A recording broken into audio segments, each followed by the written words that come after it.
What up, you goobers? In today's video, we'll be doing a live reaction and a meta prediction to the patch 14.2 rundown by Mortdog.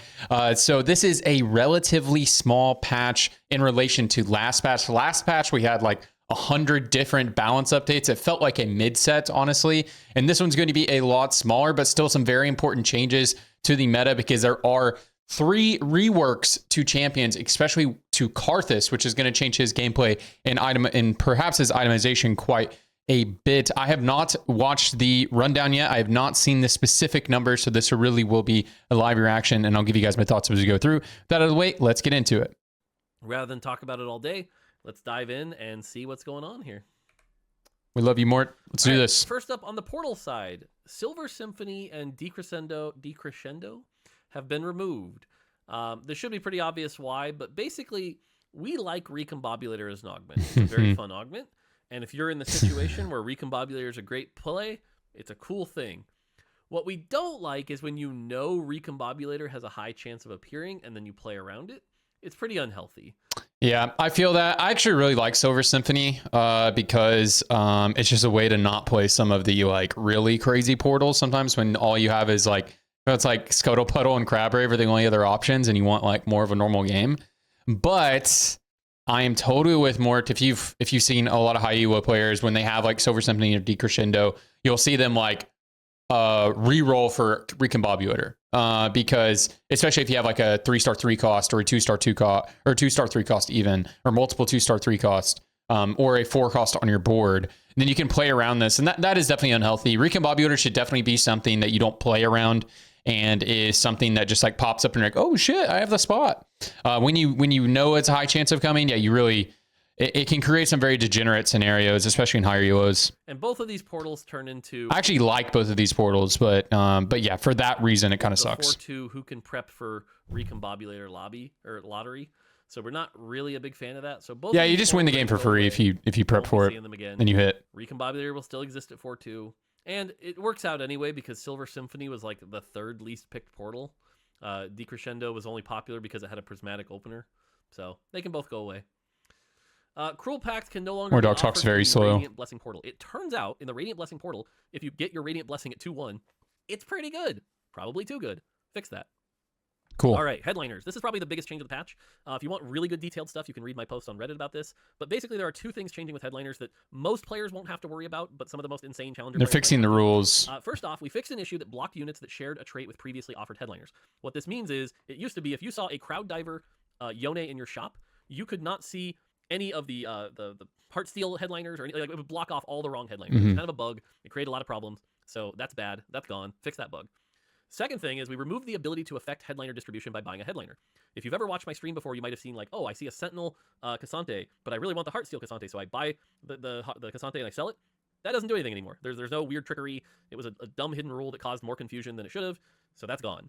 Both of these changes should help simplify the invisible rules of the headliner and just make it kind of feel more natural, so that's the hope here. Remove the ability to affect headliner distribution by buying a headliner. So you will still be unable to see that version of the headliner because you can't buy sell. You can't actually use buy sell to affect it. So, okay, so let me try to interpret this a little bit. If some of you guys are confused, I'm a little confused, but I'm gonna try to interpret this. So you will no longer have to do the buy sell mechanic. Like if, I don't know, Crowd Diver, or no, Crowd Diver's not a good example. If Dazzler Bard is offered and I'm rolling on 7 or rolling on 6, then I don't have to buy sell to then have Lux offered maybe EDM, Lux EDM, but I don't think I'll be able to be offered Lux Dazzler. So you won't be able to buy sell. This actually makes it harder to force because you can't manipulate the rules, especially for comps like Dazzle Lux, because it's actually really easy to force Dazzle or EDM Lux because there's just not many options. There's only like 2 champions you have to worry about buying, buy selling, which is just Jax EDM and Dazzler, the Jazz guy.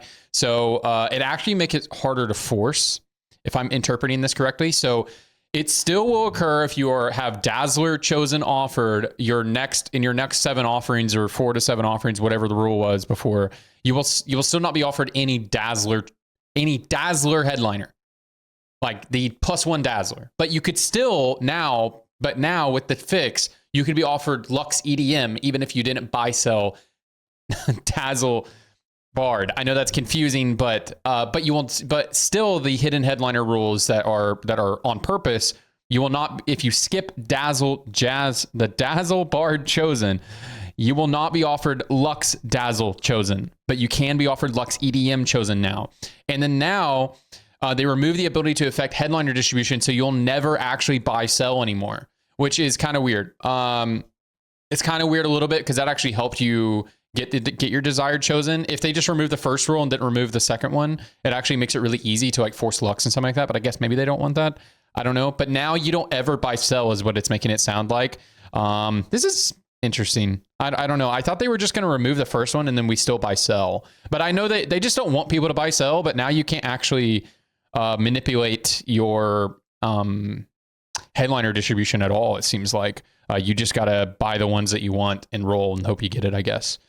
Which is normal TFT. So that's a normal behavior. Interesting. We'll have to see how this shakes out, especially playing reroll comps. I think this is yeah, maybe this is good because it in reroll comps, it's really easy to get the headliner you want if you know about the hidden headliner rules and you know about buy selling. It's actually really easy to hit. So now you won't be able to force that as hard. So that's interesting. This might enforce more of a 4-cost flex meta, actually. I don't know. This is kind of complicated. It's a lot to think about going into next patch. But yeah, this could make rerolling not as good because it's going to be harder to manipulate what you get. Cool. Streaks. This is a very small change, but basically, if you've never noticed, when you got to your 5 streak, the scoreboard would say 4. Very confusing. Just a bug. So we're fixing that bug. Scoreboard notifications now display at 5 and 8 wins and show the correct streak length. Cool. Cool. Recommended items. AD carry. We took out Edge of Night. Most AD carries don't want Edge of Night. God bless. Red buff. And AD casters got replaced. Edge of Night replaced with red buff, and Bloodthirster replaced it with Hand of Justice. This is different than AD fighter. This is usually your backline AD champions. This should give them better options for things like binary and help teach newer players how to play better. Cool. Right, yeah, awesome. Not a lot here. Disco, definitely one of the big comps that's doing really well, but believe it or not a lot of power is in the trait late game, but we do want to like knock it down a little bit in the early and mid game. So specifically, the attack speed per tick at 4 and 5 only will get lowered a little bit here. So we get just a little bit less attack. Yeah, late game, you just run 5 disco until you hit Alawi, Ziggs, Sona. It's actually good. Like it's a good way to stabilize on level 8. But yeah, I'm with you more there. Attack speed. Again, it is very strong early game as well. So affecting stage 2 to 4. Where you're playing, like, if you get 4 disco on 2-1, it's very powerful because you have a lot of time. Late game, this trait doesn't do that. What kind of sucks about this is, like, 5 disco is actually something you stabilize on your 4-2 to 4-5 roll down. And actually, it makes that stabilization even harder because I actually think TF, which is a very good comp, has the highest cap in the game because you get to play Ziggs. You get to play a Ziggs 2, a Lowy 2, a Sona 2, and either a Kiana or a Yorick 2. Not a lot of boards can support all of those units, and you can splash Jazz sometimes. So, I think that cap is extremely high, but I actually think the stabilization on level 8 is not very good unless you hit an Alawi and a Ziggs. Normally, you have to stabilize on 5 disco. So this actually hurts the stabilization quite a bit. That much. 6 disco at getting its healing nerfed a small amount. Like I'm with Mordog when he says it's not very good late game, but it is very good mid-ish, late-ish game, like early late game. It's good. Stage 4. But overall, we don't expect this nerf in particular to change that much other than that early mid game. Mosher 6. I think it does affect your stabilization quite a bit, actually. Maybe be something people consider. If you don't hit Alawi and Ziggs, it actually hurts your stabilization a lot. So Mosher 6 is getting 10% more attack speed. Yeah, Mosher 6 is useless. Punk is definitely a comp that does pretty well in low elo, but in high elo, not so much. And again, we really balance around high elo. We want Punk to be something that is considered playing. So the trait. Yeah, of course, balance around the best. You design the game for casuals, balance the game around the best players. Yeah, I mean, yeah. Is going to get a bit of a buff here, more HP and AD at its base. Remember, that's multiplied by all the rerolls you do. All right, on the I wonder if that makes Jinx. They're buffing Jinx. Ooh, if you start the game with Punk, I'm down to play Jinx. Inside to close out the Punk buffs. Jinx is also getting 5 AD. This should make Jinx a little bit more of a threat. This is like more than 5 AD though, because remember, Punk scales your AD, so this is actually more than 5 AD. Like these are actually really good buffs. Generally, like this comp, like if you play Jinx main, like you're chilling, and then you hit stage 4, and then you can't play the game anymore. So maybe this will make her decent. Hopefully the combination of these two buffs make Punk something that can be considered. Ooh, Kennen, the superfan line getting buffed again this patch. Kennen, another champion that kind of fell off the map after the first patch, is meant to be along the lines of champions like Olaf's and things. Is this true? He fell off the map after the first patch? First patch, he was the best unit in the game. And then nobody played superfans. And then they buffed the shit out of superfans. And I actually think the Kennen line is not that bad, but hey, I'm fine with the buff. I like playing super fans, so. So Kennan's going to get 50 more HP. Cool. Cassante, a little too good for... It's actually a buff to like a lot of reroll comps, like Corki reroll utilizes Kennen, utilizes Sentinel frontline, or I mean Superfan frontline. Annie utilizes Superfan frontline. Yasuo reroll uses Superfan frontline. Superfan frontline takes you into Ari, takes you into Karthus, so that's something to think about there. We're going to lower his base. It's a buff to those lines. Cassante right now is actually kind of in the top 3 like early game tanks you want to find. Yeah, a little too good for Heartsteel champion. So yeah, this guy is way too good for being Heartsteel for sure. On the 2-cost side, Katarina's another champion we haven't seen much of, so she's going to get a very small... I've played a lot of reroll Katarina this patch because sometimes I just get the angle and I want to try something different, and this always feels like absolute dog shit. So a buff is very welcomed. All buff to her spell. I'll be so high roll and I'll be barely scrape in for a 4th. Damage. Again, we want to see people maybe considering re-rolling Katarina, playing Katarina in the mid game. The fact that she's 2 range means she has to take a lot of... I think she's already good at 2 stars. So I think if you get offered Katarina headliner when you're like, or building like, let's say you're building like Ari items, you're like Sojin, Nashers, and then you get dropped to Katarina mid game, I think this would be a good chosen to pick up on stage 3 to get you through stage 3. Damage. This buff is very nice. So hopefully this helps Katarina a bit. All right, Kale, our first... Kale is getting a cool rework. Kale hasn't really worked as a carry for the most part. Some challenger players have made it work, or will tell you it's a really good item carrier, and it's okay. The problem is late game, the way her spell works is she autos 3 times, enters a form, and then for 5 seconds is sort of stuck in that form before she'll do her big finale. And her big finale is where a lot of her damage is. Yep. Now, she's just going to be in this form passively. So right away, you put in a Kale, her first auto attack does that AoE splash. So she's got that passive. Guys, Rageblade GS +1. That should be a pretty good buff. Then, after 120 mana, she will do her finale. So that's her spell now. So it's a much simpler design. It's just passive. You have splash on hit, cast, finale. This should open up some more itemization options. You could use her as an item holder for Karthus. Guys, so you can do the Karthus thing, right? If you're an item holder, but if you want a main carrier, Rageblade should actually be a good item on her now, because Rageblade will help you get to your finale. The reason why you don't build Rageblade that often on her now, you build it if you have to, you do primary damage, is because you just want her to get to her finale. Like, you just want her finale to do a lot of damage, right? Because, you know, she's just stuck in that Ascended form. But now you actually have to gain mana to get to the finale. And Rageblade will help you gain that mana. You gain mana per auto attack. So once you get through your first finale, you'll have so much Rageblade stacks, especially if you're playing 5 Edgelord, that it'll function better as a mana generation item than a Spear of Sojin by the time you get to your second cast. Or after your first cast, it'll function better as a Spear of Sojin, and you're doing that passive damage every single time you attack. So I think her build is going to be Rageblade GS +1, and maybe if you have like maybe you can do some like Rageblade Gunblade tech. I don't know. We'll see. I'm very excited to try her. After this and figure out what the right numbers are, we will. But this should, like I said, make her a little more intuitive to play and easier to play and possible in the late game. So good rework for Kale. Yeah, I'm a fan. Lulu's another champion that like people had a lot of high hopes for and might be good after like the hyper pop buffs and stuff like that, but she's not really that good. There's a few like twin pair comps that are like okay. Twin Terror sucks. If you guys look in the stats, Twin Terror Lulu actually takes down your average. I think this unit's good. I think this Lulu unit is very good. I think this is a very good chosen to stabilize in the mid game. I think that Seraphine Lulu duo reroll comp is pretty good when you have the angle. It's going to be even better next patch. Especially one thing I really like about that Seraphine reroll comp is that there are many chosens you can take. So even with the headliner change where it's going to be a little bit harder to force your headliner because you can't manipulate buy sell, you can go for Lulu Hyperpop, Lulu Spellweaver. You can take Seraphine Spellweaver, Seraphine KDA, and I see no changes to that. I actually see a buff to that line. They buffed Kennen and they buffed Lulu. That's a huge buff to that line.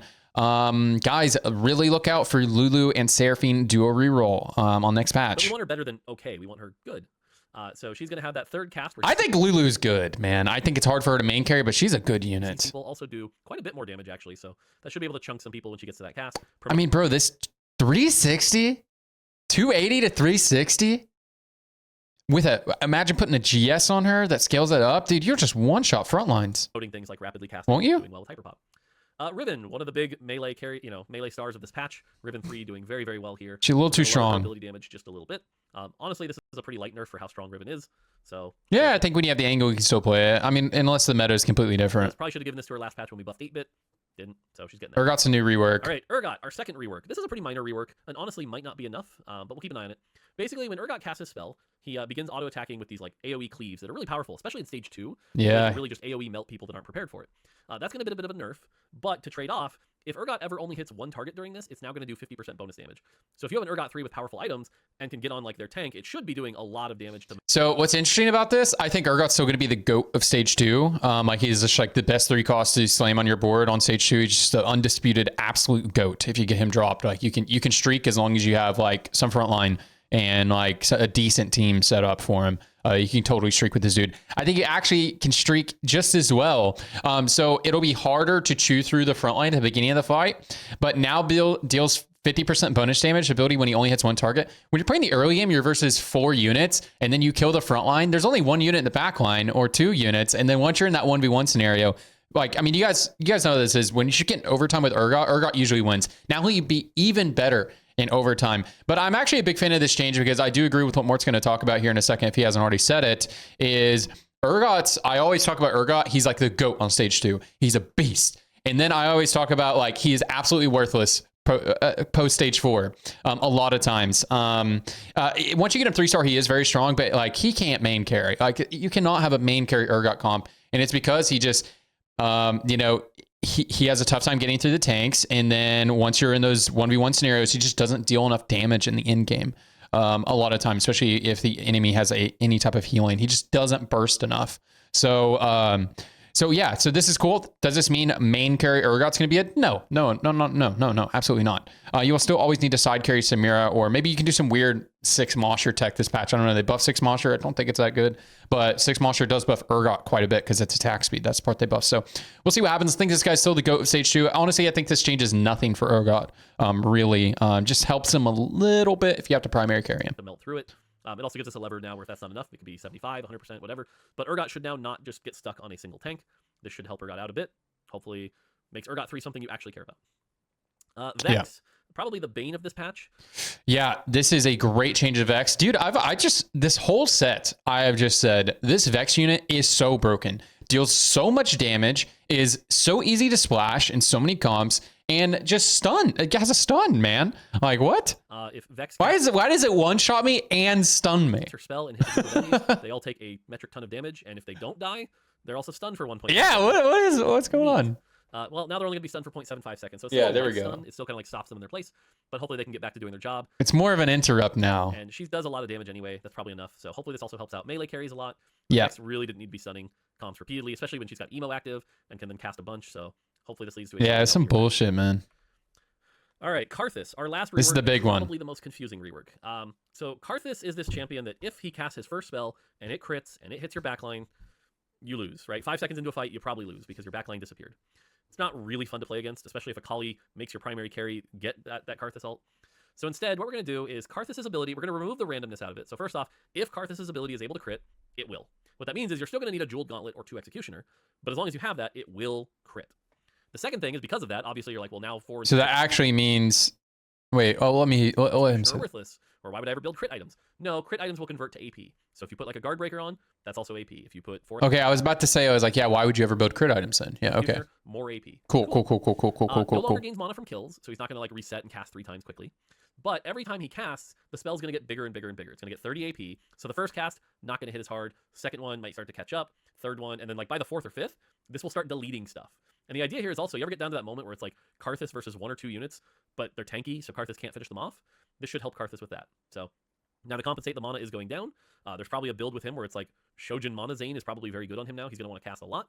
But you can see the base spell damage getting hit significantly here. So again, the expectation is Karthus will be much weaker in the first 10 seconds of the fight. He'll be about the same around the next 10 seconds and should be significantly stronger. If you get to that okay, guys, isn't Biss going to be exactly the same though? Isn't it just going to be adaptive Archangel Guardbreaker? Isn't it going to be the same? Because crit converts to AP, and then you just play 2 Executioner. Isn't the build just going to be exactly the same? That's fine. I think the change to Karthus design overall is amazing. Now you'll get to play the game versus Karthus. You won't just die. I mean, sometimes you even dodge the Akali cast, and then you just die to Karthus instantly at the beginning of the fight. Especially if you're playing like a 1-star 5-cost carry, like you're playing like a TF comp, and then you're duo carrying a Ziggs 1, and then your Ziggs 1 with 3 items. He's like actually your main carry. Doesn't deal any damage. That won't happen anymore because he won't deal enough damage to one-shot you until much later into the fight. So amazing change to Karthus, both in the ways of when you're playing against Karthus, you won't have your carry immediately one-shot unless you take the Akali attack and the Karthus, you should be one shot if you misposition into that.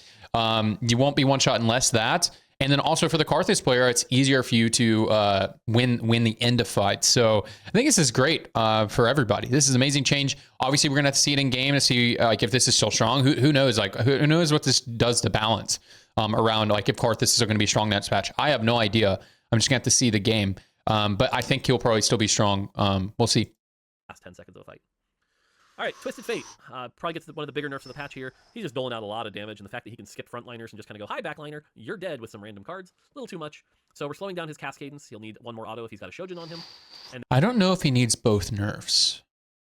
then the spell damage is going down about 10%, 8%-ish, so pretty chunky nerf for TF, but he's just proven too strong after getting the attack speed change. Yeah, I don't know if he needs both nerfs, especially a nerf to the disc going. Again, I actually think this comp doesn't stabilize that hard. I think the cap is really, really, really high, but it just doesn't stabilize that hard. So I am personally, now, if you're a TF wizard, I think you can totally keep playing TF next patch. I am personally, I already don't like the comp. I think it is like a high roll comp. I am personally taking it out of my rotation. I will probably be playing frontline 80 carry flex next patch. Yeah, I'll probably be doing that. Yeah. Last patch that made his itemization a lot more, dynamic. So, all right. I think the backline 80 carries should be a little bit better next patch because they won't be one shot by Karthus at the beginning of the fight. Riven got nerfed. Lulu. I think that Lulu Seraphine line got buffed a lot, and if people are playing that, that's more of a standard front to back comp. So I think stuff like Ezreal and Caitlyn could be good in that ecosystem. Interesting. Also, Karthus is good in that if the fights are slow now. So for champs on the larger side, last thing here, Kaisa headliner. Like fights are much less bursty. So, Kaisa headliner is something we want you to be considering, but right now it's just too weak. It still has the +2 range and the further dash, but is going to lose 5. Yeah, people tried to tell me Kaisa main carry was good, and this shit is not good. But might be good next patch. They buff that. Remember, guys, they buff Kennen. And they're buffing this. Fights should be a little bit slower next patch. They nerfed Riven. They made Karthus come out slower. Kaisa needs very slow combat. That Kaisa Jazz was pretty good last patch already. 10% AD. Yone nerf. Bit better. Cool. And then Yone, the other opposite of Riven. Honestly, Yone kind of got away with a slap on the wrist here. Who knows? Maybe he needs more. But specifically, we're just taking away 5 AD and 50 HP from the headliner version of Yone. Base Yone not really running away with games, so we're not really that afraid of a base Yone. But, Yone headliner, small nerf here. Should be a little weaker. All right, augments. All right, Twin Terror. Definitely the strongest augment of the patch right now. If you get Twin Terror, play around the Vex, especially with Vex being strong, and the Twitch. Shit is so and the fact that broken. it gave 20% critical strike chance meant it was kind of bound to. Yeah, man, you had to play Executioners. It's such bullshit. Executioners. It worked really well with Executioners. There were a couple other builds that did okay with it, but really it was the Executioner thing. We're removing that so that hopefully more Twin Terror builds can come out. So maybe you actually could play Twin Terror Lulu now.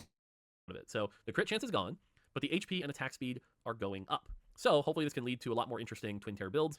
You do Twin Terror Riven, Twin Terror Yone, Twin Terror Lulu, Twin Terror Seraphine maybe. I imagine Twin Terror Punk gets get better. The HP also should be really good. Attack speed, Twin Terror Punk. Well, you already gain HP.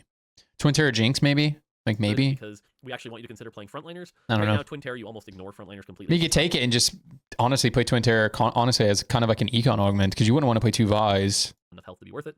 So, or, honestly, you wouldn't really want to play 2 Pantheons just kind of for very long. Right now, maybe sometimes. Heartthrobs got reworked to be quite a bit simpler. So it used to be keep 20% of your hearts on cash out.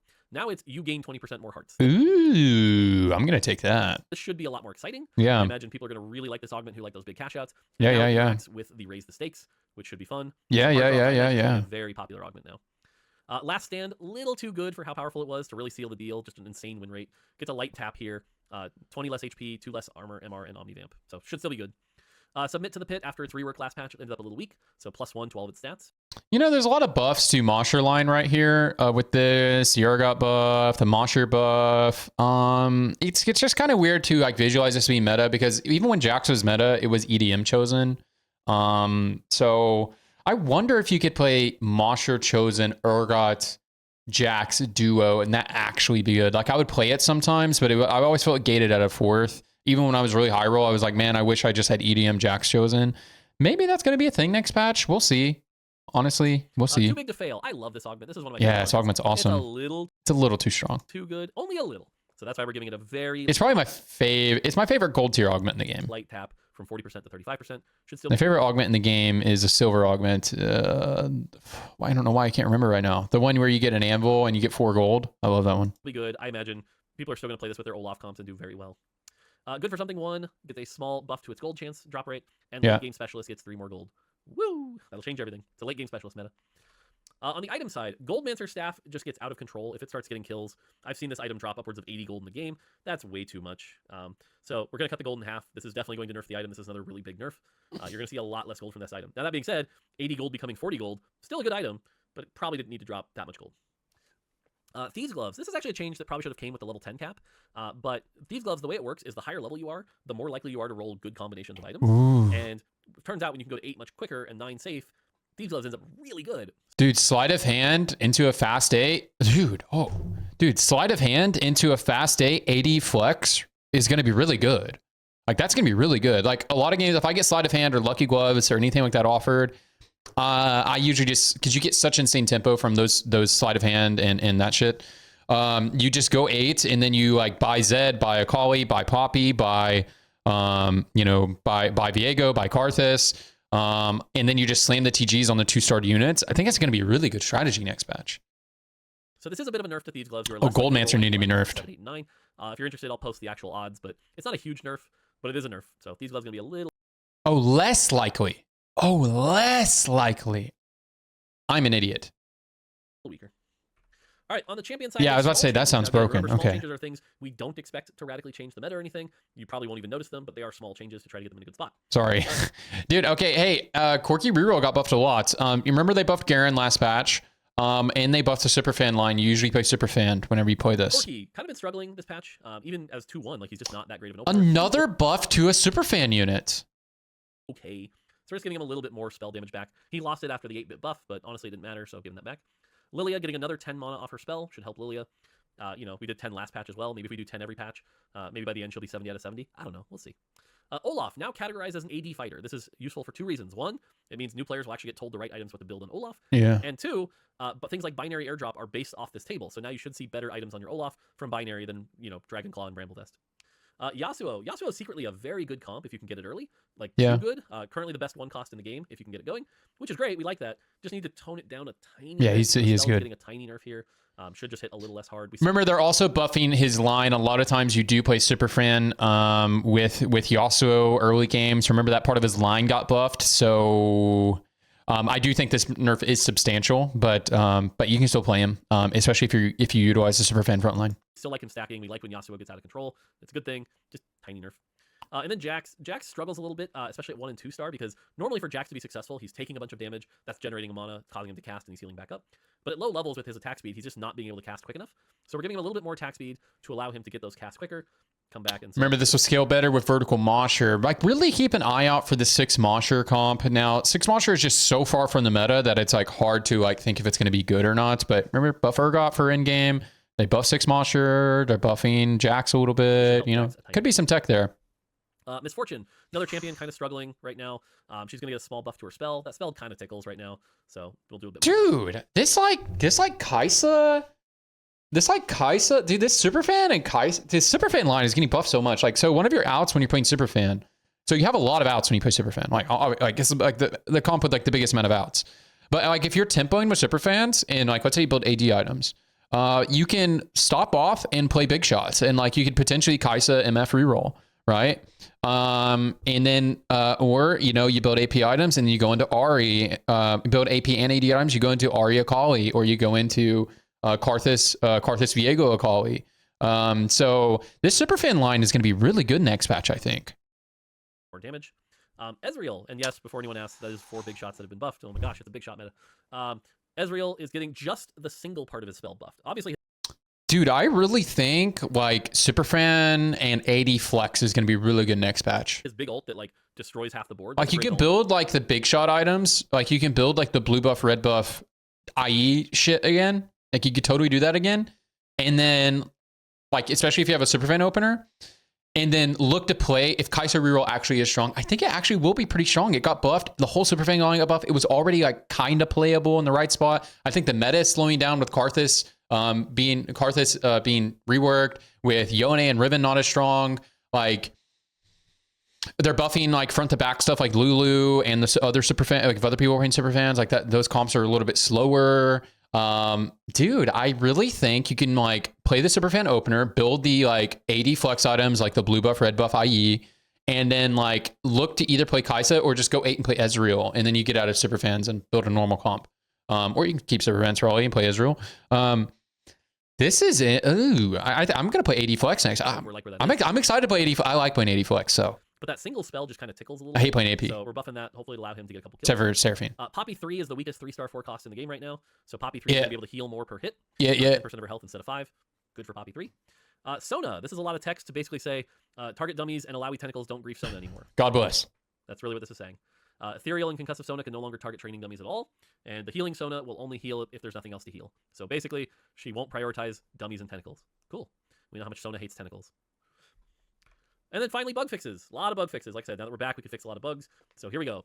Emotional Connection now no longer reduces your unit's max mana to 10 the first time you take the Augment. Radiant Nashor's Tooth now correctly grants attack speed on cast to Twisted Fate. Lucian's number of shots correctly scales with the displayed tooltip amount. Now it scales 1 shot per 20 instead of 1 shot per 40. This is a Lucian buff. You should be aware Lucian will now be even better with attack speed. So this is a buff to Lucian. But here comes some other minor changes. Oh, I thought this was just a displayed. Nashor's Tooth will apply attack speed before Lucian's cast rather than after. Yeah. That means Nashor's actually gives him that attack speed. Yeah. Just like that's just how TF works as well. For you guys who didn't know, that's why you build Nashor's on TF. I've had some YouTube comments be like, "Yo, why do you build Nashor's on TF? He's stuck in his cast. He doesn't even build up his mana." I'm like, "You idiot." Finally, this one's kind of not many people saw this, but when it happened, it's really funny. Lucian's number of shots will no longer scale past 5.0 attack speed. Ooh. If you ever want to go look at a video of triple Ginsu's Lucian, it's pretty funny when it gets going. Thresh can now properly damage CC immune units. No more cheesing Thresh 3s with your QSS, so Thresh can actually damage them properly. Akali no longer sometimes messes with non-Akali's headliner traits. For those of you that have seen like KDA Yasuo headliner bug, that's this. True damage Akali can no longer bypass the 3-star 4 cost rule. Cool. Scrappy Inventions now gives components as intended. Sometimes there was a bug where it didn't. When Superfans pop off items, those items now return to your bench at the appropriate speed. No more waiting 20 seconds. Oh, God bless. That's so annoying. Southwind can no longer grant a spatula as its random component. Okay, God bless. It was fun, but it shouldn't and it never should have. So yeah. The Disco Ball is no longer permanently deleted by Recombobulator. Heartsteel's 3,000 plus heart cash out, for those of you that have ever hit it, now has the correct odds for each cash out. And all Squink's head no longer explodes in size when spamming taunt enemies. So there you go. Like I said, generally a pretty small patch. You're kind of going to see this ebb and flow typically in the sets where there might be a large patch. Then okay, so what are going to be our closing thoughts here? So the Karthus rework is really cool. I'm not going to be able to like go through it because I am watching it on his Twitch VOD. It's kind of hard to like cycle through. It's a 8-hour Twitch VOD. So I'm just going to have to kind of remember here. The Karthus rework is interesting. The KDA line got buffed a lot. The big shot line got buffed a lot.